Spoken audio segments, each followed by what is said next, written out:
안녕하세요. 서울대학교와 함께하는 사단법인 아침의 사기 에너지학교를 소개합니다. 저는 사단법인 아침의 정다희 연구원입니다. 지금부터 제2강 에너지 안보와 탄소 중립의 주제로 카이스트 원자력 및 양자공학과 정용훈 교수님께서 해주실 것이며 사회 진행은 부산대학교 기계공학과 이현철 교수님께서 해주실 것입니다. 교수님 부탁드립니다. 에너지학교 강의를 시작하도록 하겠습니다. 오늘 강의를 맡아주신 분은 카이스트의 정용훈 교수님이십니다. 정용훈 교수님은 본인의 원래 전문 분야에서도 아주 출중한 능력을 보여주시고 계시지만 또 이렇게 대중과의 이런 소통 면에서 또 굉장히 특출난 그런 능력을 보여주고 계시는 분입니다. 여러분들 언론에서도 여러분 정용 교수님 많이 접하셨을 텐데요. 오늘 이 시간에는 탄소 중립과 에너지 안보라는 그 제목으로 강의를 해주시겠습니다. 정용 교수님. 예, 안녕하세요. 네, 카이스트 원자력 및 양자공학과 정용훈입니다. 오늘의 주제가 탄소 중립과 에너지 안보인데요. 지금 요즘 어떻게 상황을 제일 잘 대변하는 두 가지 키워드일 것 같습니다. 탄소 중립은 이야기한 지가 지금 20년이 사실 넘은 이슈고요. 기후변화로 갔다가 기후위기로 갔다가 거기에서 탄소 중립으로 이 단어들은 조금씩 바뀌었습니다만은 굉장히 오래된 이야기고요.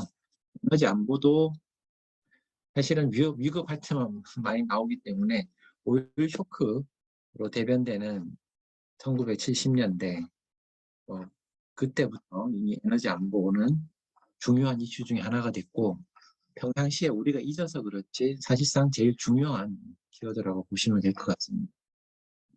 여기 늘어놓은 이 자료를 보시면 올해 초에 러시아가 우크라이나를 침공하면서 유가도 천연가스 가격도 유연탄, 석탄 가격도 이제 막 올랐는데요. 사실은 이게 푸틴이 우크라이나를 침공하면서 현 상황이 벌어졌다라고 볼 수는 없고요.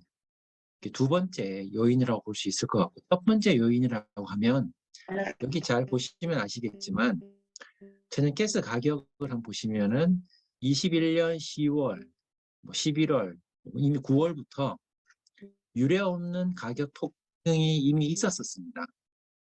이때를 보시면 그리는 게 지금 보이시나요? 이때를 보시면은 러시아가 우크라이나를 침공하기 이전에 이미 가격이 쭉 오르고 있었는데요. 이 올랐다는 원인은 다른 거 없습니다.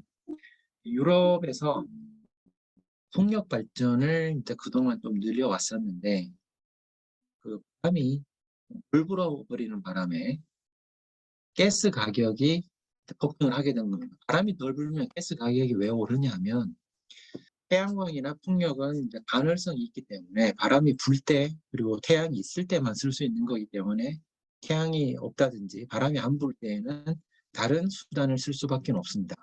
저장했다 쓰는 게 불가능하기 때문에 사실상 저장했다 쓰는 것이 아닌 무료 발전, 백업 발전이라고 하죠. 근데 그 대체 선수가 결국은 유럽에서는 이제 가스였던 거죠. 그리고 유럽뿐만이 아니고 다른 나라도 사실상 마찬가지입니다. 원자력을 제외한다면 가스밖에 없기 때문에 이 가스 수요가 확 늘어나는 바람이 이때 이미 가격이 한번 올랐고 오른 상태에서 우리가 러시아, 우크라이나 침공을 겪게 된 거죠. 특히 이제 가스 가격이 많이 올랐었고 석탄 가격조차도 석탄이 사실 이렇게 급격하게 많이 오른 적은 유례가 이제 찾기 힘든데요. 석탄 가격도 많이 올랐고 유가도 많이 올랐고 오른 가격에 사실 살 수 있으면 다행이지만은 오른 가격에 살 수 없을 걱정까지 생겼기 때문에 굉장한 공급 불안정성이 생겼습니다. 이 슬라이드에서 제가 말씀드리고 싶은 건 지금의 에너지 위기라는 건 푸틴이라는 한 미치광이가 우크라이나를 쳐들어가는 바람에 어쩌다 벌어진 일이 아니고 간헐성 있는 풍력 태양광에 의존하면서 대책이라고는 가스밖에 없었기 때문에 어쩔 수 없이 벌어진 그런 상황이라고 볼 수 있겠습니다. 그래서 러시아가 우크라이나를 침공한 이 사태가 만약에 끝난다고 하더라도 이 문제는 지속적으로 일어날 수가 있게 됩니다. 바람이 덜 불거나 날씨가 좋지 않다거나 한 계절이 그런 특성을 가져버리기만 한다면 언제든지 이런 상황은 올 수가 있게 됩니다. EU 같은 경우에 보시면은 에너지 가격이 올랐고, 독일 같은 경우에는 이번 겨울 생각하면서 장작을 구글에 서치하는 사람들이 엄청나게 늘어날 정도로 굉장한 위기를 겪고 있는 거예요. 기후 변화라는 건 우리나라에서도 이미 데이터로 관측이 되고 있는 거고, 평균 기온은 독도는 우리 땅이라 노래 가사가 1982년에 만들어지고 2012년에 개정이 됐는데요. 개정될 때 보면은 13도로 1도가 올랐습니다. 그리고 강수량은 1300에서 1800으로 500mm가 늘었고요. 그리고 명태하고 거북이가 사라지고 홍합 다개비가 생태계 변화를 나타내는 거죠. 그 자리를 이제 대신하게 된 거죠. 그래서 여기서 기후라는 게 변화를 했고 생태계라는 것이 이제 거기에 따라서 변화를 하게 되는데, 불과 이게 30년이라는 한 세대 안에 1도가 이제 올라간 거고요. 지구의 평균 기온이 1도 올라간 것이 그렇게 큰 차이냐 하실 수 있겠는데, 지금하고 빙하기하고 차이가 한 7에서 8도밖에 안 됩니다. 지금보다 7에서 8도를 내려간다 그러면은 빙하기로 접어 들어갑니다. 빙하기, 한탕 빙하기로 가는 거고요. 그러니까 1도가 올라간다는 것이 얼마만큼 큰 변화고, 그것도 30년 안에 수만 년에 걸쳐서 7도, 8도 변하는 게, 수십만 년에 걸쳐서 변하는 게 원래 정상인데 30년 안에 1도가 변할 정도라 그러면 굉장한 변화고요. 강수량은 1300에서 1800으로 늘었는데, 그럼 기후 변화가 되면은 수량이 늘어나는 거냐? 그렇지가 않고요. 비가 오는 데는 더 오고 안 오는 데는 더 안 오게 됩니다. 온도가 올라가게 되면 증발량이 우선 많아지죠. 전체적인 증발량은 많아지는데 그 증발량 많아진 만큼 비가 오는 양도 많아집니다.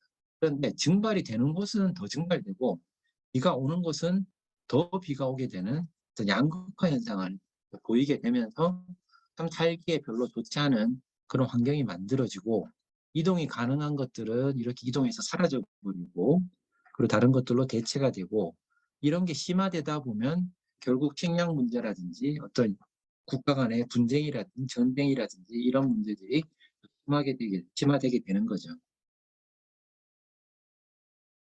그러면은 이제 탄소 중립을 달성을 해야겠다는 목표들을 다들 세우고 기후변화에 대처를 하겠다는데, 탄소 중립이라는 건 이게 이제 배출되는 것하고 흡수되는 것하고 다 합해서 0으로 만들겠다는 거거든요. 그러니까 이산화탄소가 공기 중에 더 늘어나지도 줄어들지도 않는 정도를 달성하겠다는 것이 탄소 중립인데, 지금은 당연히 이 배출되는 게 훨씬 많고 흡수되는 게 조그만하기 때문에 더 하면은 플러스가 됩니다. 그래서 탄소가 늘어나고 있는데 이 속도를 0으로 만들겠다라는 건데, 문제는 수단이 그렇게 만만치가 않다는 데 있습니다. 왜냐하면 화석연료를 대체한다는 것이 사실상 거의 불가능에 가까운 도전이라고 할 수 있겠는데요. 현 상황을 보시면 여기는 선진국 그룹입니다.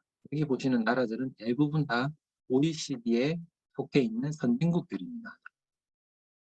그래서 전체 전기 만드는 걸 100%라고 했을 때 각 요소별로 얼마만큼을 이제 하고 있느냐, 이게 여기 나와 있는 표가 되겠는데요. 여기 빨간색이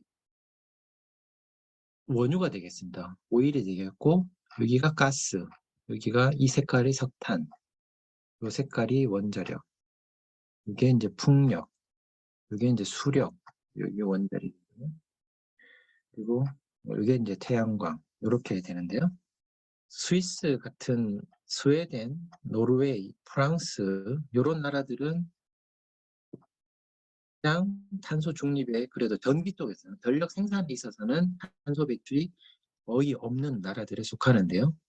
뭐 비결은 스위스, 스웨덴 같은 경우에는 원자력과 수력 이 두 축을 가지고 100%의 전력을 공급을 하고 있으니까 원자력도 탄소가 배출이 안 되고 수력도 이산화탄소 배출이 안 되기 때문에 거의 0에 가까운 거고요. 노르웨이는 그냥 수력으로 다 하고 있기 때문에 되는 겁니다.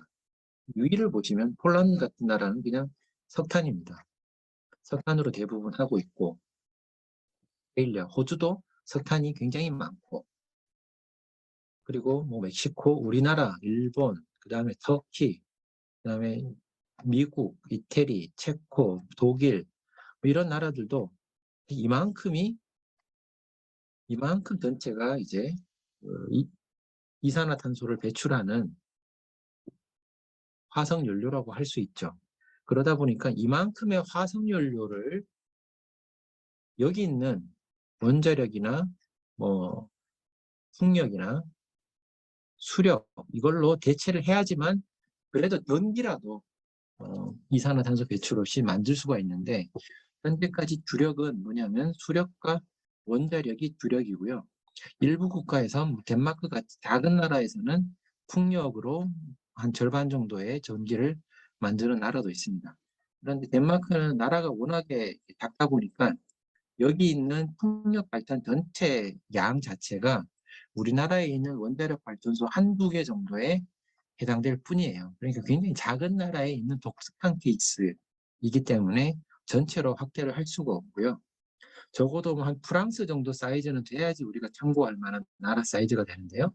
그리고 그런 나라들도 보면은 결국 원자력 혹은 뭐 한 1000만 정도 되는 나라만 보더라도 노르웨이 같이 수력 정도가 돼야지 어느 정도 사이즈가 되는 나라의 전기를 무탄소로 공급을 할 수 있다. 그래서 현재 주력 무탄소 전력은 원자력과 수력이고요. 그나마 이건 OECD 국가 선진국들을 여기 나타냈기 때문에 그래도 원자력이 껴 있는 건데 후진국으로 가면 원자력도 그냥 없고요. 그냥 수력밖에 남질 않습니다. 예를 들어서 평정국가 중에 웃긴 이야기 나면 북한 같은 경우에는 뭐 70%가 무탄소 전력입니다. 수력이죠. 그런데 아무도 북한이 우리가 모델이라고 할 수는 없겠죠. 이 퍼센트만 가지고는 청정국가니 아니니 이야기를 하는 거는 사실 의미는 사실 없겠습니다. 그렇지만 이 후진국에서는 주요한 무탄소 전력원 중에 하나인 원자력 비중이라는 게 여기 있는 선진국들만큼 되질 않기 때문에 앞으로 여기 이 절반에 해당되는 이 화석연료, 선진국 그룹에서 절반에 해당되는 이 화석연료만이라도 여기서 제거해내기 위해서는 원자력도 많이 늘려야겠고 수력도 늘려야겠고 풍력, 태양광도 늘려야 되는데 풍력과 태양광은 독특한 성질을 가지고 있는데 문제점이 이 풍력하고 태양광을 늘리게 되면 반대급부로 뭘 늘려야 되냐면 가스가 늘어나야 돼요. 여기 있는 걸로 오른쪽에 있는 걸 가지고 왼쪽을 대체를 하려고 하는데 대체를 하려다 보니 24시간 대체가 안 되는 거죠. 바람은 불 때, 태양은 떠 있을 때만 되기 때문에 불안전하다는 거예요. 그 간헐성 때문에 태양광과 풍력은 한계가 명확히 있습니다. 그래서 거의 대부분의 전력을 무탄소화한 나라들의 케이스를 보시면은 그냥 원자력 혹은 수력, 얘네들은 24시간 우리가 원할 때 전기를 꺼낼 수 있는 놈들이거든요. 이렇게 돼야지만 사실은 무탄소로 전기를 생산하는 것이 가능하다. 그런데 이건 전기만 이야기를 한 거고요. 앞으로 탄소 중립으로 가기 위해서는 앞에 보셨던 요 네모칸이 하나 혹은 배가 더 있어야 됩니다. 왜냐하면 이제는 기름으로 가던 차도 전기차로 가게 되고요. 가스로 하던 난방도 이젠 전기로 하게 되고 가스로 밥을 하던 게 인덕션, 전기로 하게 되고요. 모든 게 전기를 이용하는 걸로 깔때기처럼 쏟아져 들어갑니다.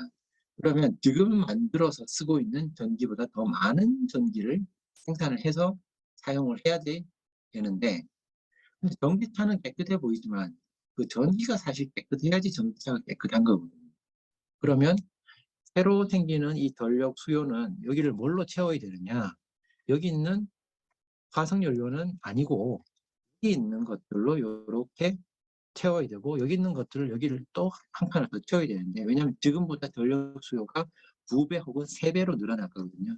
후진국들은 3배 이상 늘어날 텐데요. 선진국들은 대략 뭐 작게는 1.5배, 우리나라 같은 경우에는 2배가 좀 넘게, 그리고 후진국들 같은 경우에는 뭐 5배, 10배까지도 늘어나야 됩니다. 그럼 그 늘어나는 건 원자력, 수력, 태양광, 풍력 이런 것들로 채워야 되는 겁니다. 그런데 우리나라에 그럼 과연 맞는 조합은 뭐냐? 이걸 고민을 해보면 독일과 같은 케이스 우리의 참고사항이 될 수가 없다. 첫 번째요. 왜냐하면 바람이 안 불고 해가 안 뜰 때 그럼 독일은 뭘로 살아가느냐? 가스 발전과 주변국에 의존해서 살아가거든요. 독일 주변에 체코, 프랑스, 뭐 그리고 북쪽으로 노르웨이, 스웨덴, 폴란드 이런 나라들, 스위스 이런 나라들의 수력 전기, 원자력 전기, 석탄 전기, 가스 전기 뭐 할 것 없이 끌어와서 간헐성을 메꾸고 있습니다. 그러면 유럽에 있는 모든 나라들이 독일과 같이 가버리면 어떻게 되겠느냐? 즉 내가 남을 때 남도 남으면 한창 태양광이 쏟아질 때는 쏟아져서 좋죠.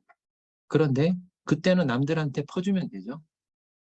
그리고 밤에 태양광이 없을 때는 남한테 받아오면 되죠. 그런데 남도 나처럼 태양광에 의존을 하게 된다면 어떻게 될까요? 낮에는 같이 남아서 어디 퍼줄 때도 없게 되고요.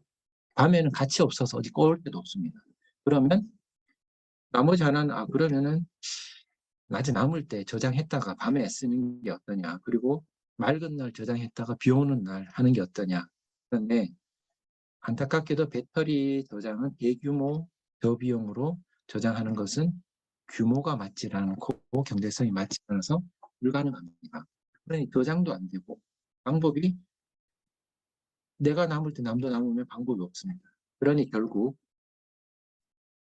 24시간 쓸 수 있는 원자력과 수력을 가지고 이 간헐성을 보완하면서 여기를 원자력과 수력과 태양광과 풍력 이 조합으로 가져가야 되는데 우리나라는 그럼 뭘 택할 거냐? 뭐 하나 버릴 게 없습니다. 이 모든 걸 택하되 할 수 있는 한 제일 많은 양을 사용하는 수밖에는 방법이 없습니다. 그래서 화석연료를 대체하기 위해서 우리나라에서 원자력이 이제 딱이라고 할 수 있는데요. 뭐 일단 에너지 밀도나 가격이나 경제성 이것만 봐도 우리나라 1인 연간 전력 사용량이 킬로와트아워로 10,000킬로와트아워 정도 되고요. 지금의 전기요금으로 110만 원어치 정도 됩니다. 여기에는 가정용, 산업용, 뭐 농사용, 교육용, 그다음에 일반용 이런 것들을 다 포함해서 할 때 1인당 1년에 110만 원입니다. 여러분들 가정에서 내는 그 돈은 여기에 한 6분의 1 뭐 그 정도겠죠. 그렇지만 여러분들이 직접 사용하지는 않았지만 산업활동을 하면서 사용한 것들이고 우리가 수출을 하면서 사용한 것들이기 때문에 우리가 쓴 거고요. 사실 우리가 써버렸다고 하기도 좀 애매한 게 이게 만 중에 대략 한 5톤 이상은 뭐냐면 산업용입니다. 산업용인데 산업용 전기의 특성은 뭐냐? 우리가 수출하는 수출품에 묻어서 나가게 되거든요. 그러니까 저거는 사실 우리가 썼다라고 하기보다는 우리가 수출품을 만들고 그걸 수출하는 데에 썼고 써버린 게 아니고 써서 외국으로 보내줬고 결국 그걸 소비하는 외국에서 저 전기를 궁극적으로 사용하게 된 거죠. 우리가 한 110만 원짜리 전기를 쓰는데 저 전기를 만들기 위해서 필요한 연료 양이 우라늄으로 따지면 조각 5조각, 펠렛 5개 정도 되고요. 여기에 들어가는 천연 우라늄 가격은 한 25,000원 정도면 충분합니다. 뭐 2배가 되더라도 5만 원이 충분한 거죠. 110만 원 전기 만드는데 연료비가 25,000원, 천연 우라늄 가격이 25,000원. 이걸 핵연료로 성형하고 가공하고 이렇게 해놓으면은 대략 한 10만 원 정도가 안 되는, 몇만 원 정도 되는 수준이 되는데, 그것도 여전히 굉장히 작은 양이죠. 그래서 우라늄 가격은 몇 배가 오르건 간에 별로 그렇게 원자력의 경제성에 영향을 미치지 않고요. 반면 석탄 같은 경우에는 연탄 1,400장 정도는 돼야지 우리가 1년 쓸 전기를 만들어냅니다. 여기 들어간 석탄만 해도 거의 100만 원이 가까워요. 이게 12월 기준이니까 한창 올랐을 때 기준하면 100만 원 넘어가고요. 요거를 뭐 내려간 가격으로 하더라도 7, 80만 원 되는 그런 가격입니다. 110만 원 전기 만드는데 석탄 연료비 가격만 90만 원이면은 사실 이걸 전기를 만들어서 우리가 쓸 때는 원가는 110만 원을 넘어간다라고 볼 수 있겠죠. 화석 연료로 전기를 만드는 건 이미 우리나라에서는 원가를 보존하기 어려운 수준에 와 있다. 전기요금을 엄청나게 올려야 된다. 원자력을 대량으로 쓰지 않는 이상은 전기요금을 많이 올릴 수밖에 없는 그런 상황이 되겠습니다. 그래서 원자력도 많이 써야겠고, 뭐 여건이 되는 한 태양광과 풍력도 많이 써야겠는데, 문제가 심각한 것이 있는 게, 아까 말씀드렸듯이 첫 번째가 태양광과 풍력이 없을 때 그럼 백업으로 후보 선수로 대체 발전으로 뭘 할 거냐. 그게 무탄소가 돼야 되겠다. 이게 가스가 되어서는 안 되겠다. 왜냐하면 지금의 에너지 위기를 불러온 게 풍력 발전을 늘리면서 가스 발전에 의존하다 보니 벌어진 일이거든요. 그리고 백업을 안 쓰려고 그러면 전기를 저장해야 되는데 저장 용량은 한계가 있습니다. 우리나라에서 2050년경에 쓸 전력량을 1일치만, 하루치만 저장해서 뭐 적어도 비 오는 날 하루 정도는 태양이 안 뜰 테니까요. 며칠씩 비가 오기도 하고 흐리기도 합니다만 그냥 이 하루만 봤을 때 하루치 전기를 저장했다 쓰는 것만으로도 배터리 가격이 턴도원에 이르는 거죠. 그것도 이걸 이제 10년마다 갈아줘야 되는 배터리인데 게다가 요즘 배터리가 또 화재 때문에 ESS에 쓰는 것도 굉장히 진척이 더딘 거의 스탑해 있다시피 한 그런 상황이기 때문에 저장 용량 자체, 그 경제성의 한계가 있어서 이것도 큰 문제를 가지고 있고요. 물론 이 모든 것이 비용 상승을 유발하게 되고요. 게다가 백업을 가스라든지 이런 데다 의존하다 보면 바람만 덜 불어도 날씨만 안 좋아져도 수급 불안정 때문에 가스 수요가 확 늘어나고 늘어난 가스 수요 때문에 가격은 상승하게 되는 이런 일들이 언제든지 더 생길 수 있고 더 심화될 수 있습니다. 왜 요금이 올라갈 수밖에 없게 되겠느냐. 독일의 예를 보시면은 이해를 할 수가 있는데요. 이 차트는 유심히 잘 보셔야 되는데 요 오른쪽에, 아니 왼쪽은 단위가 기가와트라 그래서 요 1기가와트는 그냥 대충 원전 한 기 정도가 내는 출력이라고 이렇게 보시면 될 것 같고요. 요 90이라는 건 원전 한 90개 정도 내는 양이 되겠습니다. 오른쪽 축은 유로라고 표시가 되어 있는데 100유로, 100유로가 표시되어 있는데 이거는 메가와트 아워당 도매 정산 단가가 되겠습니다. 독일에도 뭐 우리 한전과 같은 전력 판매 회사가 있는데요. 그 판매 회사는 어떻게 하냐면은 전력을 생산하는 생산자로부터 전기를 사서 소매로 가정이라든지 산업체로 팝니다. 그럼 여기 나온 요 가격은 요 100유로라는 요 가격은 뭐냐 하면 독일의 한전에 해당하는 회사가 전력을 생산하는 회사로부터 전기를 살 때 그 회사에 지급하는 단가가 되겠습니다. 소비자가 내는 돈이 아니고 도매 단가라고 보시면 되겠습니다. 이게 이 메가와트 아워당 0유로를 기준으로 여기에 요 파란 선을 보시면 돼요. 요 파란 선. 요 파란 선이 전기 정산 단가가 되겠는데요. 여기 보시면 뭐 이렇게 해서 쭉 내려갔다가 올라갔다가 하는데 여기 보시면 재생에너지가 이렇게 올라갈 때가 있어요. 이제 태양광이 나올 때죠. 태양광이 녹색이 태양광, 풍력, 수력 이런 걸 다 합해 놓은 건데 요렇게가 재생에너지고요. 그 다음에 나머지 부분까지 다 합해서 이만큼이 생산이 되고 수요는 여기 있습니다. 그런 요 시점에 보시면 재생에너지는 요만큼 나오고 있고요. 나머지까지 다 하면 이만큼 생산되는데 수요는 여기 있으니까 이만큼이 남아요. 그러면 이만큼은 이제 수출을 해야겠죠. 그럼 이런 남는 상황이 되면 어떻게 되냐면 이 도매 가격은 입찰이다 보니까 가격이 툭 떨어집니다. 떨어지는데 어디까지 떨어지냐? 여기가 0인데요. 요 라인이 0, 1인데 마이너스예요. 마이너스. 마이너스 가격이 나온다고요.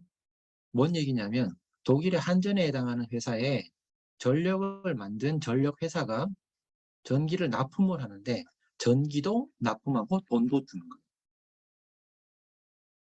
그러면 한전은 뭐 독일의 한전은 이득이라고 볼 수도 있겠죠.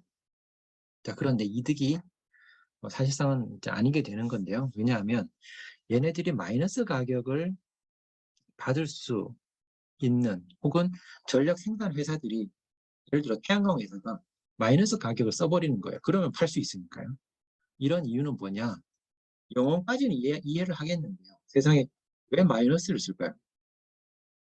공짜로 줄 수는 있죠, 전기를. 우리가 전기를 만들어서 한전에 공짜로 납품할 수는 있겠죠. 그런데 전기도 납품하고 돈도 준다는 건 이해를 할 수가 없는데 이해가 될 수밖에 없는 게 왜냐하면 보조금 때문입니다. 태양광 업자가 전기를 납품하지 않으면 납품한 전기에 해당하는 보조금을 받을 수는 없어요. 왜냐하면 전기가 납품이 안 됐는데 납품하지 않은 거에 대한 보조금을 받을 수는 없거든요. 메가와트 아워를 납품해야지 보조금을 주는데 메가와트 아워를 납품하지 않으면 보조금도 못 받는 거죠. 그렇다는 얘기는 여기에서 요 마이너스 가격이 예를 들어서 마이너스 70불, 70유로였다. 이 이야기는 뭐냐? 보조금이 70유로 이상은 된다는 얘기예요. 보조금을 받으면 결국 나는 플러스니 나는 마이너스 가격이라고 써서 지금 이 순간에 전기를 팔아야겠다. 왜냐? 지금 해가 날 때 지금 나온 이 전기를 지금 팔지 않으면 이따가는 팔 수 없어요. 전기의 특성상 생산된 것 동시에 소비가 되게 되거든요. 이렇게 저장했다 쓰는 거는 쓸 수가 없기 때문에 그리고 전력망 특성상 만든 만큼 써야지 정전이 안 되기 때문에 그럼 지금 팔지 않으면 못 파는데 저녁 때 팔 수가 없기 때문에 낮에 팔아야 되는데 경쟁자들이 많다 보니까 마이너스 가격을 써요. 그럼 이 마이너스 가격을 태양광에서 써버리면 그러면 석탄이나 원자력 하는 업체에서는 어떻게 해야 될까요? 마이너스 가격을 안 쓰면 그 시간에 전기를 팔 수가 없겠죠. 왜냐하면 밀려서. 지금 수요가 적어서 이만큼 남기 때문에. 그러면 이제 둘 중에 하나를 택해야 돼요. 요 낮 시간 동안 자기 발전기를 꺼놨다가 밤에 돌리든지 아니면 낮 시간 동안 마이너스 가격을 그냥 울며 겨자 먹기로 따라가면서 손해를 좀 보든지. 근데 둘 다 손해입니다. 낮 동안 껐다가 밤에 켜는 것도 비용을 유발하고요. 그러니까 시동을 껐다 켜는 거죠. 그것도 비용을 유발하고 마이너스 가격이 계속 납품하는 것도 비용을 유발하기 때문에 어쨌거나 손해입니다. 손해를 보면서 원자력이건 석탄이건 뭐 가스건 공히 이 시기를 보내게 되고요. 해가 져서 태양광이 딱 사라지게 되면 가격은 또 올라가죠. 올라가서 뭐 한 70유로, 80유로 정도 플러스를 볼 수도 있습니다. 그런데 시간을 보시면은, 해를 보시면은 5, 6월이에요. 하지를 향해 가고 있는 기. 게다가 수요는 봄철이기 때문에 그렇게 크지 않습니다. 난방도 냉방도 하지 않는 그런 기간이 딱 요때라서 태양광이 쏟아질 때는 남고 마이너스 가격을 막 쓰게 됩니다. 계절이 바뀌면 겨울이 되면요. 어떤 일이 벌어지냐면 여기 돈의 단위를 한번 보십시오. 400유로, 350유로. 0유로가 어디 있냐면은 0은 뭐 굳이 그리자면 여기 있겠죠. 그냥 기본 가격이 300유로, 뭐 250유로 이렇게 됩니다. 올라가면 400유로까지도 넘어가게 되고요. 왜 이런 일이 벌어지느냐? 여기에 태양광하고 풍력 합해 놓은 거, 주력도 좀 들어가 있습니다. 여기 보시면 이렇게 나옵니다. 아까 보셨듯이 낮에 막 쏟아지는 그런 게 없죠. 올라가봤 여기죠. 왜냐하면 겨울이기 때문에 태양광이 북 두고 있습니다. 게다가 바람까지 안 불어버리면 이런 시기들이 발생이 되고요. 이런 시기들이 뭐 다행히 이제 수요가 내려갈 때 있으면 상관없는데 뭐 올라갈 때 겹치게 되면은 수요는 여기 있는데 공급은 요만큼이 모자라죠. 수요는 여기 있는데 공급은 여기 있다 보니까 전기가 모자라요. 여기도 마찬가지고 수요, 공급 딸린단 말이에요. 전기가. 그러면 모든 전기 뭐 있는 거 없는 거 다 끌어와야 되고 수익까지 해야 되는 판인 거죠. 이럴 때는 어떻게 되느냐? 가격이 그냥 400유로를 넘어가게 돼요. 이게 왜 이렇게 되냐면 아까 봄 동안 원자력이건 석탄이건 가스건 이 발전기를 가지고 있는 회사들이 몽땅 다 손해를 봤죠. 풍력 태양광 쪽은 보조금이 있으니까 손해는 보지 않았지만 나머지 석탄, 원자력, 가스 이런 데서는 손해를 봤단 말이에요. 그러면 얘네들이 겨울에도 손해를 보게 된다 그러면은 문을 닫아야 되는데 겨울에는 태양광과 풍력이 별로 시들시들하기 때문에 이때 가격을 높게 입찰을 할 수가 있는 거죠. 결국 연중으로 보면 봄에 봤던 손해를 겨울에 메꾸고 결국 그 손해를 메꾸면서 발전 회사들이 파산하지 않게 견뎌나가고 있는 그런 형국이 되겠죠. 자, 이렇게 되면 어떤 문제가 생기냐면 소비자들이 내야 되는 돈은 늘어날 수밖에 없어요. 왜냐하면 도매 가격은 마이너스가 되더라도 그 마이너스 가격이 생기는 이유가 태양광과 풍력 발전의 간헐성 때문에 생긴 거고 그럼 그 시간 동안 그리고 영원히 태양광과 풍력이 있기 때문에 석탄이라든지 원자력이라든지 가스라든지 이런 발전기들이 없어져도 되느냐? 그렇지 않아요. 또 얘네들이 있어야 돼요. 왜? 태양광 풍력이 없을 동안 해줘야 되니까.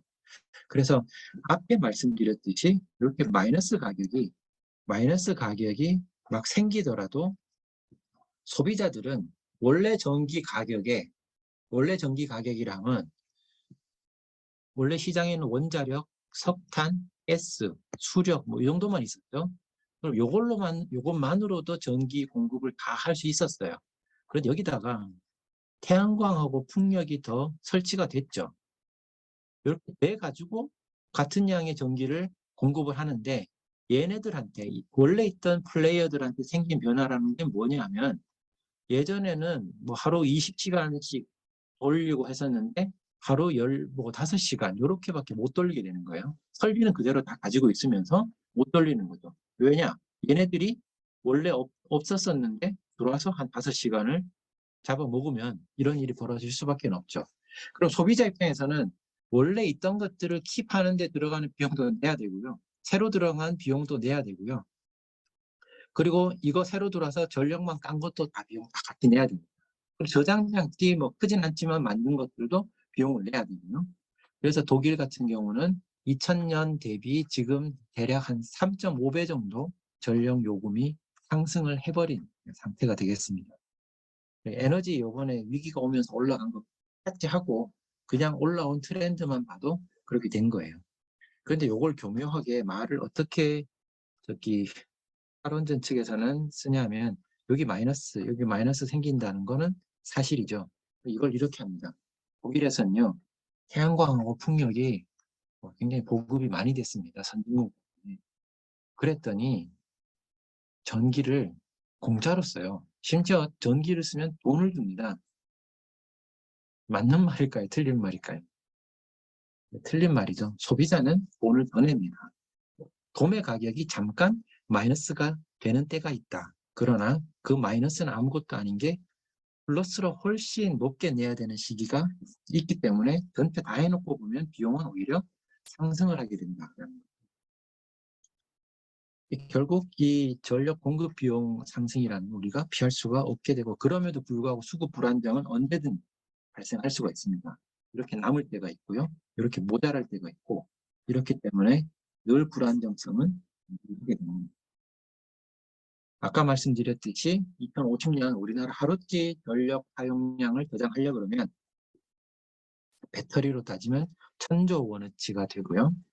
여기 보시는 ESS 단지가 컨테이너가 하나, 둘, 셋, 넷, 다섯, 여섯, 일곱, 여덟, 아홉, 열, 열한, 12개.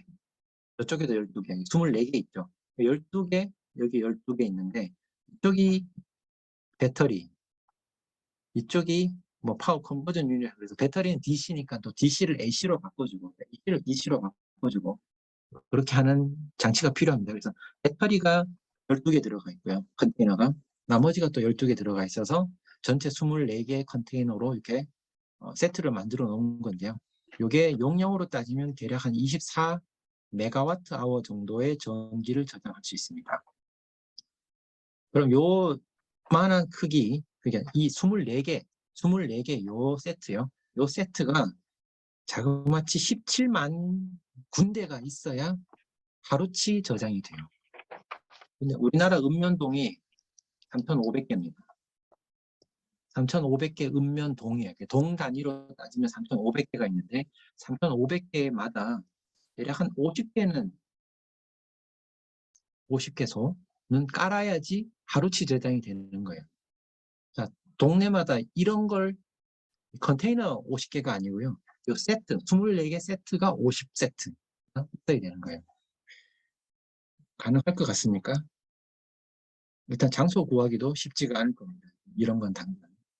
그리고 비용 자체는 우리나라 1년 예산이 600조 원인데 배터리 가격만 1,000조 원이고 10년마다 갈아줘야 된다 그러면 이거는 불가능하다라는 말에 다른 말이 되는 거죠. 그래서 결국 이 재생에너지 100%라고 하는 이 RE100이라는 건 재생전력 100%라는 게 태양광, 풍력 이런 걸로 100% 전기를 공급한다 라고 해서 뭐 RE100을 가입하니 안 하니 하는데 우리가 가야 될 방향은 카본 프리 무통으로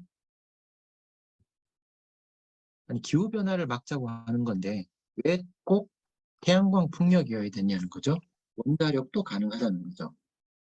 그래서 CF100이 우리가 추구해야 할 방향입니다. 왜냐하면 우리나라 재생에너지 상황은 다른 나라보다 뭐 나쁘면 나빠지 좋진 않고요.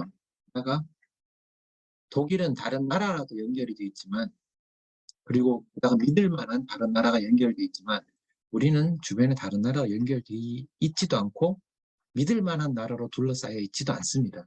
그러니 우리는 어느 다른 나라에 의존한다는 것도 불가능하기 때문에 우리가 가야 될 방향은 원자력을 포함해서 탄소를 배출하지 않는, 이산화탄소를 배출하지 않는 에너지로 100%입니다. 그러니까 RE100이라는 게 실상을 보시면 굉장히 좀 웃기는요. 이런 식입니다. 제가 비유를 하자면 여기 보시는 요트는 태양광 요트입니다. 태양광으로 가는 건데 자, 한번 가정을 해보죠. 제가 이 요트를 가지고 태평양을 건너기로 마음을 먹었어요. 자, 그런데 태평양을 건너려고 생각해 보니까 밤에도 건너야 되고 지나가면서 폭풍도 피해 가야 되고 근데 태양광으로 될 리가 없거든요. 그래서 여기다가 제가 디젤을 달았어요. 그러고 나서 승객을 10명을 태우고 부산항에서 딱 출발해가지고 샌프란시스코에 무한 사이 도착을 합니다. 승객 10명을 태우고 딱 도착했는데 가는 동안 디젤 연료를 90% 썼고요. 태양광을 10% 써서 도합 100%의 추진력을 제가 얻었어요. 자, 그러면 태양광만으로 태평양을 건넌 건 아니죠. 자, 그런데 여기 10명의 승객 중에 한 분이 내리면서 이런 이야기를 해요. 나는 태평양을 태양광만으로 건넜다. 그런데 이 사람 이야기가 가짜가 아닌 게 가짜 같기도 하고 아닌 것 같기도 하고 한 게 어떤 식이냐면 이 한 명의 승객이 나머지 9명 승객한테 각자 태양광으로 10%씩 건너왔으니까 당신이 태양광으로 10% 건넌 거 나한테 파시오 그 권리 내가 돈 줄 테니까 그렇게 해서 산 거예요. 그러니 자기는 100% 태양광으로 건너오게 된 거죠. 자, 그런데 실제로 이 배가 태양광만으로 태평양을 건넜나요? 아니죠. 10%밖에 안 되는 거죠. 자, 그럼 만약에 두 번째 승객까지 나와서 나도 그거 하고 싶다 그러면 반은 아니 전체 승객 10%밖에 없는데 한 사람 100% 만들어주면 그걸로 끝난 거죠. 두 사람은 못 만들어요. 그러니 우리나라 같은 상황에서는 태양광 풍력을 많이 할 수도 없는 상황에서 RE100만 고집하게 된다면 실제로 RE100도 아닐 뿐더러 한두 기업이 하고 나면 이제는 없어요. 어디 가서 4월 지분도 없습니다. 그렇다면 달성이 불가능한 거죠. 그렇기 때문에 우리는 여기에다가 태양광만이 아니고 이 디젤 이걸 없애버리고 일단 원자력을 달아야 되는 거죠. 원자력을 딱 보면은 디젤 없이 딱 건너면은 원자력으로 90 가고 태양광으로 10% 가면 딱 내리면서 10명의 승객이 다 우리는 이산화탄소 배출 없이 여기 태평양을 건넜다라고 해도 진짜로도 맞고 말로도 맞고 명실이 상부하는 거죠.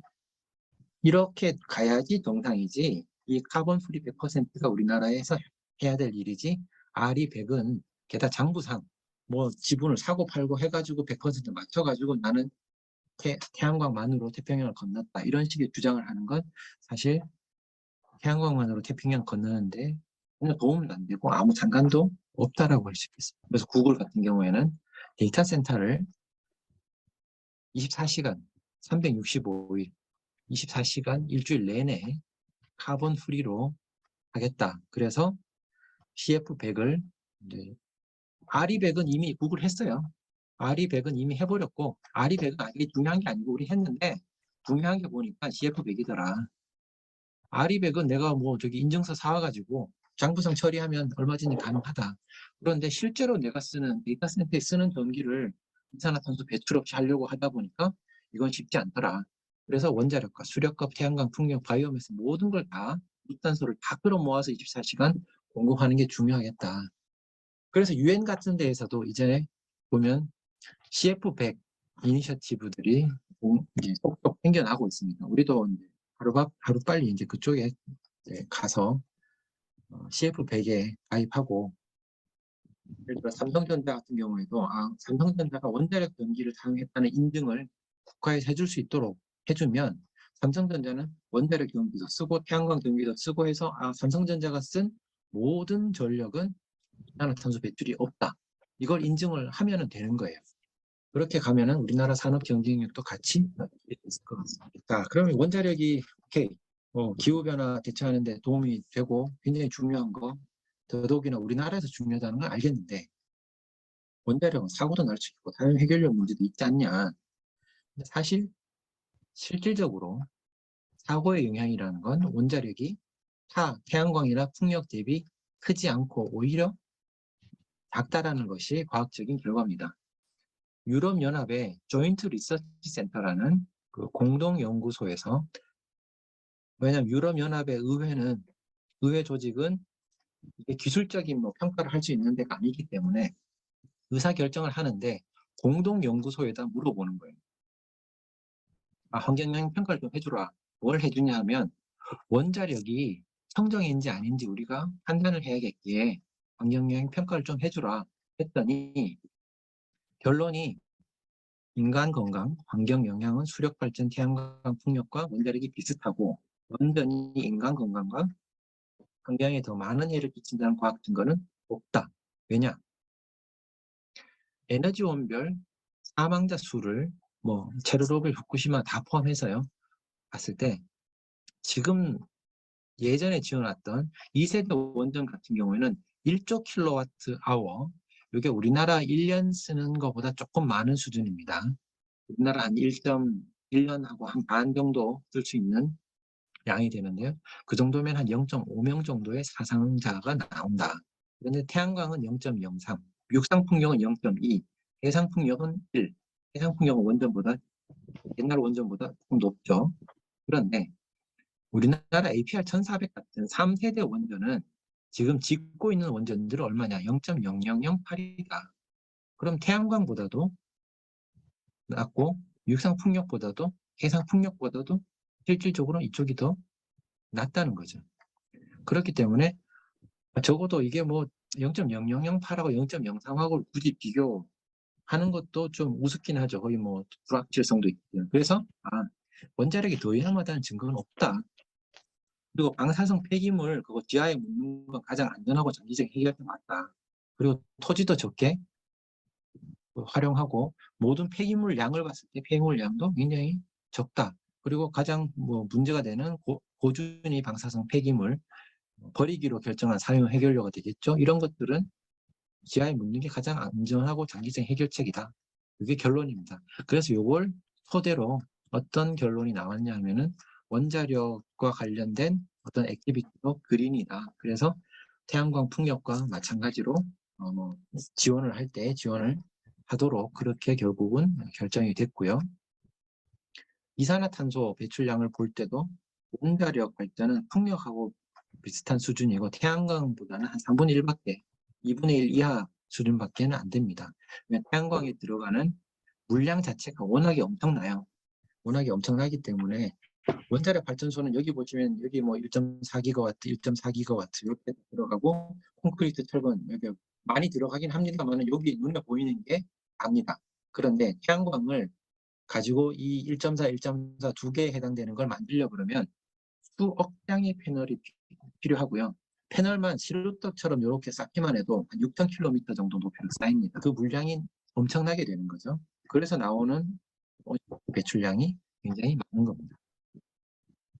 그리고 우리나라 원전은 사실 사고가 나도 사고가 날 가능성은 낮습니다만은 사실 기계도 고장 날 수 있고 사람도 실수할 수 있죠. 그러면 사고는 날 수도 있습니다. 나면 어떻게 되냐? 최악이 미국의 3마일 아일랜드에 있었던 원자력 발전소 사고처럼 돼요. 그때 2호기에서 사고가 났는데요.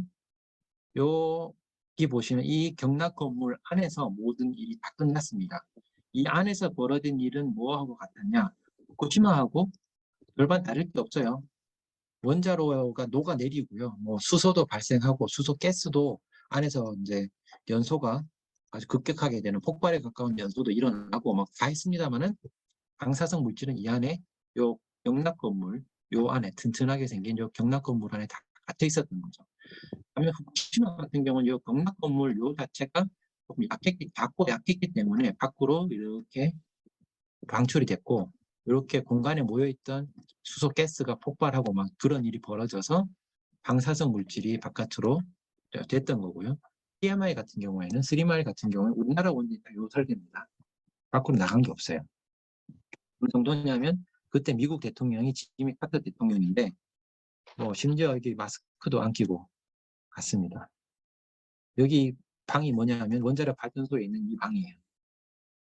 여기를 3일 만에 사고 난 지 3일 만에 3일 지나고 방문하면서 아무것도 안 낄 정도로 외부 누출은 없었다는 거예요. 그래서 원전 사고와 관련해서 우리나라에서 사고는 없겠습니다만은 혹여나 만약에 사고가 나서 최악의 상황이 된다 그러면 최악의 상황은 이런 정도 상황이 되겠다는 거예요. 그리고 사용 해결료 그거 어떻게 처리할 거냐? 사실 처분하는 거는 그 문제가 될 수가 없는 게 사용 해결료 처분할 때 쓰는 처분 용기가 뭘로 만들어지냐면 구리로 만들어져요. 구리로 만들어지는데 이게 사용 해결료에 해당되는 건데 사용 해결료를 이렇게 칸칸이 넣어요. 넣는데 요 재질이 스테인리스입니다. 스탱이죠, 스탱. 스탱에다가 집어넣은 다음에 이 통을 요 구리통 안에다 집어넣어요. 그리고 이 구리 뚜껑 닫고 용접해버려요. 구리로 용접해버립니다. 그러면 딱 밀봉이 되죠. 근데 튼튼한 스테인리스를 왜 물은 구리 속에다가 넣어가지고 왜 구리가 바깥으로 나오게 하느냐? 그 이유는 구리가 녹이 거의 안 쓸기 때문입니다. 구리는 표면만 녹이 조금 쓸 뿐 더 이상 진행이 잘 안 되거든요. 그걸 뭐 일례로 보실 수 있는 게 성동기 유물이죠. 단유세문경이라는 건 잔줄무늬 거울. 단유세문경이 2400년 된 유물인데 여기 보시면 거의 지문과 같은 수준의 확대해서 본 겁니다. 여기 있는 요 문양을 요만한 걸 확대를 해놓은 거예요. 확대를 해놓은 거를 보면은 0.2mm 선이 그냥 그대로 아직까지 살아있어요. 그러면 이거 뭐 5cm 정도 되는 두께인데요. 이거는 100만 년 가도 부식이 되지 않는 거죠. 게다가 부식이 안 되는 걸로 구리로 해놨지만 이건 깨진다고 가정하자. 그러면 어떻게 되느냐? 깨지더라도 바깥에 요 구리통 바깥에 뭘 해놨냐면은 벤토나이트라는 점토를 채워놨습니다. 이 벤토나이트라는 점토는 여러분들 혹시 스맥타라고 애들 배 아프고 할 때 이렇게 먹였던 구급약 기억하실지 모르겠는데요. 꼭 저기 진흙 같은 그런 맛 나는 그런 게 있는데 그거 성분까지도 포함되어 있는 점토 이 점토를 어디다 쓰냐면 우리가 포도주를 백포도주를 처음에 만들면 이렇게 막걸리에다가 막걸리 같은 이런 색깔이 나요. 여기다가 이 벤토나이트를 확 풉니다. 풀면 이 벤토나이트 점토가 밑에 딱 가라앉아요. 딱 가라앉으면 위에는 뭐가 되냐? 이렇게 맑은 백포도주가 딱 떠요. 온갖 안에 있는 불순물들을 다 잡아내는 거죠. 요 용도로 쓰는 걸 이 바깥에 채워놓습니다. 채워놓으면 여기가 설령 깨져서 뭐 좀 나오더라도 요 진흙 요 한 5cm 되는 요거 통과하는데 한 30만 년 걸려요. 뭐 이게 통과하다 보면은 반감기가 3만 년이라도 다 없어져 버리는 거죠. 반감기가 10번이나 지나야 되니까. 게다가 이게 500m 밑에서 벌어지는 일이기 때문에 여기에서 뭐가 나와가지고 35cm를 30만 년 동안 움직여서 뭘 되다 보면은 이게 다 아무것도 아닌 원소가 돼버리기 때문에 모든 일은 요 밑에서 벌어질 뿐 이 위에는 밑에서 무슨 일이 있는지 알 길이 없는 그런 상황이 되는 거죠. 그래서 이 처분장은 이렇게 표면에서 쭉 내려가는 길을 파고요. 길을 파고 이렇게 굴을 쭉 파가지고 처분 용기 집어넣고 여기 다 메꿔버립니다. 다 메꿔버리고 닫아버려요. 닫아버리는 그 순간에 이거는 이미 그냥 자연의 일부가 돼버린 겁니다. 그러니까 뭐 몇십만 년 기다릴 것도 없고요. 그냥 여기를 폐쇄하는 그날부로 우리가 살아가는 이 환경하고는 완전 영원히 분리되어 있는 그런 공간이 되는 거고 지하에 그냥 광산이 존재하고 있다 정도로 끝나버리는 거죠. 이러다 보니까 유럽연합에서는 그린 텍소노미에 친환경성을 인정해서 포함을 했고요. 미국, 일본, 중국, 프랑스, 영국 주요 강대국들 보면은 모두 원자력을 포함한 포트폴리오를 구축을 하고 있습니다. 아까 말씀드렸듯이 EU는 친환경성 인정했고요. 그리고 의회에서도 그린 텍소노미에 원자력을 포함한다라는 걸로 결론이 결국 뭐 배제안이 뭐 표결까지 가고 뭐 난리가 났습니다. 이건 정치적인 거기 때문에 과학적인 결론은 요거였지만 그리고 요걸 택했지만 독일이나 벨기에 같은 나라들 위치에서 반대하는 데가 나와서 표결까지 밀어붙여서 결국 갔습니다. 가서 포함하는 걸로 결론이 났습니다. 미국 민주당도 카터 대통령 이후에 48년 동안 원자력을 친환경으로 인정하지 않았었는데 이제는 지금 있는 원전 그리고 미래 원전 이걸 모두 탈탄소의 중요한 수단으로 그린 에너지로 인정을 하는 정강으로 바뀌었습니다. 미국 민주당이 바이든 행정부도 2035년까지 전기는 100% 클린하게 만들겠다. 가능할지 모르겠습니다만 아직 굉장히 야망적입니다. 그리고 2050년까지는 탄소 중립을 하겠다. 그 수단은 뭐냐? 재생에너지와 원자력. 탄소 포획 저장도 있습니다. 뭐 이거는 뭐 큰 규모로 할 수 있는 건 아니고요. 두 가지 수단이 이 두 가지가 됩니다. 그래서 뭐 할 거냐? 기후 변화도 이기고 중국도 이기겠다. 그래서 여기에 뭐 몇 조 달러를 집어넣는데 거기에는 기존 원전에 인센티브 주고 선진 원자로 투자하고 하여튼 유화관 원자력 산업계에 긍정적인 영향을 미치는 것들이 많이 포함되어 있습니다. 프랑스도 소형 모듈 원전 개발하겠다. 그리고 14개의 신규 원전 건설하겠다라는 계획을 내놓고 있고요. 영국도 뭐 풍력 발전 때문에 굉장히 큰 낭패를 봤던 나라죠. 에너지 위기 겪으면서 이건 이미 이제 러시아 그 침공 이전입니다. 신규 원전 건설을 해야겠는데 정말 하고 싶은데 건설 비용 조달을 사기업들이 잘 못한다. 워낙 몇 조 단위로 미니멈 10조 단위로 이렇게 돌아가다 보니까 건설 비용이 너무 커서 금융 조달이 안 된다. 그럼 어떡하겠느냐? 전기 요금에 먼저 좀 받아가게 하자. 이거를 뭐 추진할 정도로 영국은 굉장히 급박하게 원자력을 누리고 싶어 합니다. 중국도 2060년 탄소 중립. 대부분의 나라는 2050년인데 중국은 2060년이라고 해놨습니다. 60년에 보시면 재생에너지가 27%, 원자력이 27%, 그리고 뭐 수소가 17%, 나머지 이렇게 해가지고 또 탄소 중립을 하겠다. 원자력과 재생에너지를. 그리고 일본도 2050년 보시면은 재생에너지 한 5, 60%, 원자력과 뭐 탄소 포획 저장하는 거 포함해서 한 30-40% 믹스로 가겠다. 그리고 뭐 지금 이제 위기가 왔을 때는 또 원전 빨리 가동하려고 좀 굉장히 노력을 하고 있죠. 잘 안 되고 있지만. 제가 생각할 때는 일본이 처한 환경하고 우리가 처한 환경하고 굉장히 유사합니다. 그래서 우리가 만약에 벤치마킹을 꼭 해야겠다면은 일본의 케이스를 벤치마킹하는 것이 맞다고 봅니다. 일본도 고립돼 있고요. 가스도 파이프라인으로 쓰기보다는 쓸 수는 없고 LNG로 실어 오기 때문에 우리나라랑 똑같고요. 오히려 수력 환경은 우리나라보다 좀 좋습니다. 일본도 벤치마킹을 우리가 그대로 할 수 없는, 우리가 조금 더 환경이 안 좋은 그런 환경이라고 보시면 될 것 같아요. 그런 일본조차도 원자력을 심한 사고를 겪었음에도 불구하고, 겪었기 때문에라고 해야겠네요. 결국 원자력을 이제 포함하는 믹스를 가지고 가고 있습니다. 그리고 다행히 정책이 바뀌었기 때문에 건설도 재개할 수 있고요. SMR도 개발하게 되고 수출도 하겠다 그러고 부분전도 하고, 그리고 신한울 3, 4호기 이후에도 뭐 다른 것들을 더 해야겠습니다. 결국 우리나라 전력 생산 믹스 1990년대 대비 2020년 보시면 전력 사용은 한 6배 정도 늘었어요. 6배 정도 늘었고, 원자력 비중은 한 50% 수준에서 지금 30% 언더까지로 내려와 있거든요. 원자력을 조금씩 늘려오긴 했습니다. 늘려오긴 했는데 이때 이렇게 갔어야 되는데 탈원전 때문에 이때 슬럼프가 있었거든요. 이만큼을 뭐가 했냐, 이 가스가 늘어나서, 그리고 게다가 석탄이 늘어나서 원자력을 대체를 한 거죠. 이거 바람직하지 않습니다. 그래서 장기적으로 봤을 때는 우리나라가 최대한 갈 수 있는 최대한의 원자력을 하면서 밑에 있는 태양광과 풍력이 늘어나는 뭐 합리적인 수준에서 늘어날 수 있는 데까지 늘려보는 것이 맞다고. 나라 이렇게 고립돼 있고요.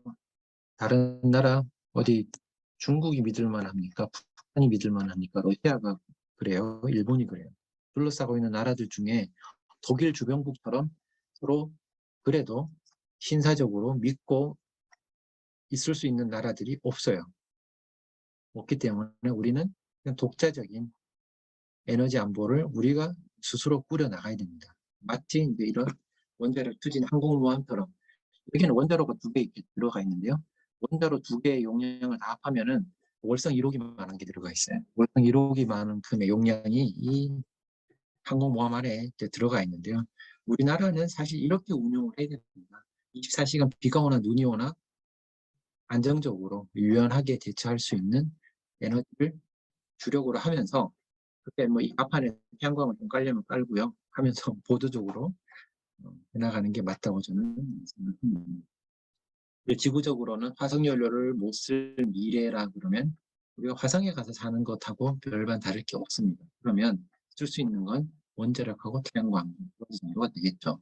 이때 화성에 가는 로버들을 보시면, 여기 보시면 조그마한 로버는 경부화용으로 이 태양광 패널을 써가지고 돌아다니면서 사진만 찍습니다. 직사 로버인데요.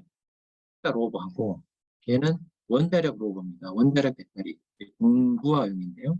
얘는 뭐 덩치가 크죠. 커서 돌아다니면서 바위도 이렇게 깨서 채취하고 분석도 하고 데이터 날려주고, 물론 사진도 찍힙니다만은 좀 무거운 노동을 합니다. 얘는 24시간 가동이 가능한 애고요. 얘는 하루 뭐 2시간도 가동하기 힘든 그런 애입니다. 그렇지만 여하간 뭐 각각의 미션을 다르게 해서 2개의 조합으로 가고 있는데, 우리의 미래에 의지할 수 있는 것들도 결국 이 2가지의 조합으로 가야 되지 않겠느냐. 이걸 제가 마지막으로 제 말씀을 마치겠습니다.